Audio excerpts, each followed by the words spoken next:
ग्रंथ लेकर पढ़ना निषेध है। तो 3 दिन अपवित्र दशा में भगवत चिंतन कर सकती है, जो पाठ याद है उसको सुमिरन कर सकती है।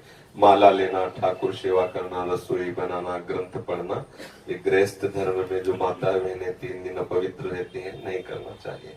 ऐसी शास्त्र मर्यादा है। फिर जैसा ठाकुर जी प्रेरित करें, नियम से चलोगी, बनाई हुई मर्यादा से चलोगी तो शरीर भान भूल जाओगी। और नियम अगर विपरीत दशा में चला गया तो शरीर भाव पुष्ट होता चला जाएगा। एक खास बात है, आप एक पत्नी व्रत ले, आप धर्म से चले तो आपको वैराग्य हो जाएगा, आपकी वासना नष्ट हो जाएगी। दवा अगर नियम से खाओगे ना, रोग नष्ट हो जाएगा। और आप व्यभिचार करें, चाहे जितना करते चले जाए, आपकी वासना बढ़ती चली जाएगी, आपकी गंदगी बढ़ती चली जाएगी। ये नियम है वही चेष्टा। लेकिन एक पत्नी व्रत ले, धर्म पूर्वक चले तो आपको वैराग्य हो जाए। इसलिए हम पहले शास्त्र आज्ञा पालन करें तो परम पवित्र प्रभु हैं और हम उनके परम पवित्र अंश हैं, ये बात समझ में आ जाएगी। और जो शरीर अपवित्र है उससे हमारा राग खत्म हो जाएगा। अभी शरीर अपवित्र है, शरीर अपवित्र है तो हमारा भाव भी अपवित्र है, क्योंकि हम शरीर से युक्त हैं। आप कभी ये मानती हो कि मेरा शरीर अपवित्र हुआ, मैं नहीं।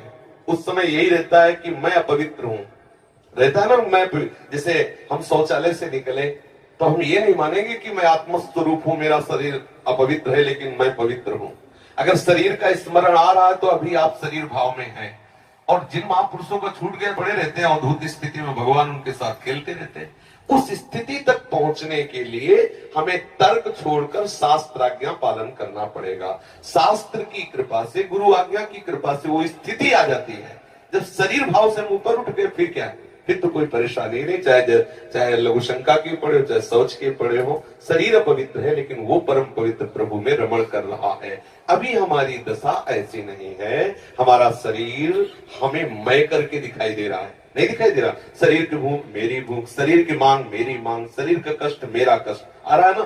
बस इस राग से छूटने के लिए शरीर को सिद्धांत में बांध दो। तस्मात् शास्त्रम प्रमाणम ते कार्यो क्या करना है क्या नहीं करना, इस शास्त्र के अनुसार चलो तो शरीर का राग खत्म हो जाएगा। इसका परिणाम होगा शरीर से राग खत्म हो जाएगा। आप पवित्र रहिए तो आपको शरीर से वैराग्य हो जाएगा। ये खास बात है। शास्त्र की आज्ञा पालन कीजिए तो आपको शरीर संसार से वैराग्य हो जाएगा। और शास्त्र के विरुद्ध चलिए तो आप रागी हो जाएंगे, आप आसक्त हो जाएंगे, ये आपको दंड होगा। शरीर संसार की आसक्ति वही तो आपको जलाती, वही तो आपको जन्म मृत्यु के चक्र में फंसाती है। समझ गए बच्चा? जब हम भगवान के लिए प्रसाद नहीं बना सकते, उनको भोग नहीं पवा सकते बच्चा, इसीलिए इस शरीर से घृणा करनी है। धिक्कार है ऐसे शरीर को जो प्रिया प्रीतम से बिलक करता है, तभी तो शरीर से राग खत्म होगा। ये अपवित्र शरीर जो हमें प्रभु के सेवा से छुटवा दे, ऐसे शरीर से क्या राग करना। धीरे धीरे शरीर के प्रति हे भाव जाए। जन्म मृत्यु जरा व्याधि दुख दोषानुदर्शनम, भगवान ने गीता जी में कहा, शरीर के प्रति हे भाव होने लगता है। क्या मलमूत्र का भांड है, छोड़ो इससे राग। धीरे धीरे धीरे वो अपने स्वरूप में स्थित हो जाए। अभी इतना ममत्व है शरीर में, कोई ऐसे छू ले तो एकदम ऐसा नहीं होता। तुमने हमें कितना अपना मय पद है। अगर हम ठीक सिद्धांत से चलेंगे तो हम बहुत जल्दी लाभ प्राप्त कर लेंगे। जहां हमारी स्थिति है हम बात उसी स्थिति की करें तो हम बहुत जल्दी आगे बढ़ जाए। होता क्या, हम लोग बात करते हैं छत की, अभी बिल्कुल 100 हाथ गड्ढे में खड़े हैं। बात ये है, शरीर से हमारा संबंध बहुत घनिष्ठ हो चुका है। इतना हो चुका है कि शरीर से हम संबंध किए, ये शब्द भी गलत है। मैं ही शरीर हूं ऐसा है। आप देख लो, कभी दर्पण में तिलक लगाते समय सोचा कि शरीर के मस्तक पर तिलक रचना कर रहे हैं? नहीं, मेरा तिलक कैसा है यही तो आएगा ना। मेरा रूप कैसा है, मैं ठीक लग रही हूं, लग रहा हूं, ऐसी बातें आएंगी नहीं आएंगी। तो इसका मतलब शरीर राग है। शरीर राग हटाने के लिए शास्त्रीय सिद्धांत स्वीकार करना होगा। जिस समय माता बहनें अपवित्र होती हैं उस समय वो जो भी भोग बनाती है, वो शास्त्र के अनुसार कह रहा हूं कि जो ब्रह्म हत्या देवराज इंद्र को लगी थी उसी के 4 विभाग किए गए थे। पहला विभाग स्त्री को दिया गया था और उसके साथ वरदान भी दिया गया था कि उसी अवस्था के अंतर्गत वो जब सृजन क्रिया में जाएगी तो संतान उत्पत्ति की सामर्थ्य उसको प्राप्त हो जाएगी। पृथ्वी ऊषर भूमि, जो ऊषर भूमि है ये वो ब्रह्म हत्या का एक भाग, उसको वरदान दिया गया था। चाहे जितना गड्ढा खोद दिया जाए अपने आप भर जाएगा समय पे। वृक्ष की गोंद जो निकलती है वो ब्रह्म हत्या, और उसको वरदान दिया काटने पर भी पुनः आप हरे भरे हो जाओगे। मतलब समय आने पर आप वृक्ष रूप धारण करो। और जल जल में ठेन बुदबुदा काई, ये ब्रह्म हत्या के 4 भाग्य। और जल को आशीर्वाद दिया गया कि कभी भी कहीं भी पवित्रता होगी तो आप उसमें सम्मिलित होगे।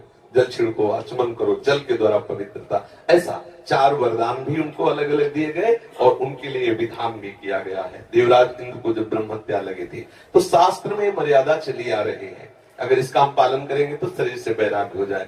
जैसे अब जो बच्चे वैराग्य ले लिए हैं, भले वो स्त्री शरीर में है, अब उनके लिए नियम खत्म हो गया कि वो 3 दिन अपवित्र रहेंगे तो छुएंगे नहीं, क्योंकि वो खत्म, संसार के भोग राग, संसार का क्रम खत्म।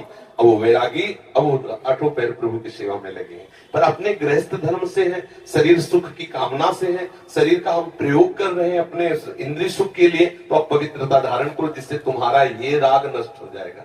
समझ रहे हैं ना? नाम जप तो कर सकते हैं आप। हम बता देते हैं, गृहस्थों को भी कह देते हैं कि आप मंत्र चिंतन भी कर सकते हैं, माला से नहीं, मंत्र चिंतन भी कर सकते हैं। स्नान किया, मंत्र चिंतन कर रहे हैं, भाई अंदर हमारे जो चिंतन हो रहा, शरीर ही तो अपवित्र है, हम बाहरी चेष्टा नहीं करेंगे। हम मानसिक ठाकुर सेवा भी कर सकते हैं, मानसिक पाठ भी कर सकते हैं। हमें चतुरासी जी याद है तो हम ग्रंथ नहीं छुएंगे, ऐसे पद गायन करेंगे, नाम कीर्तन करेंगे, ये सब हो सकता है। लेकिन प्रकट में जो शरीर द्वारा चेष्टा होनी है तो फिर उस समय 3 दिनों तक ऐसा शास्त्रीय महापुरुषों का और संतों का आदेश है, तो हमें वैसा पालन करना चाहिए।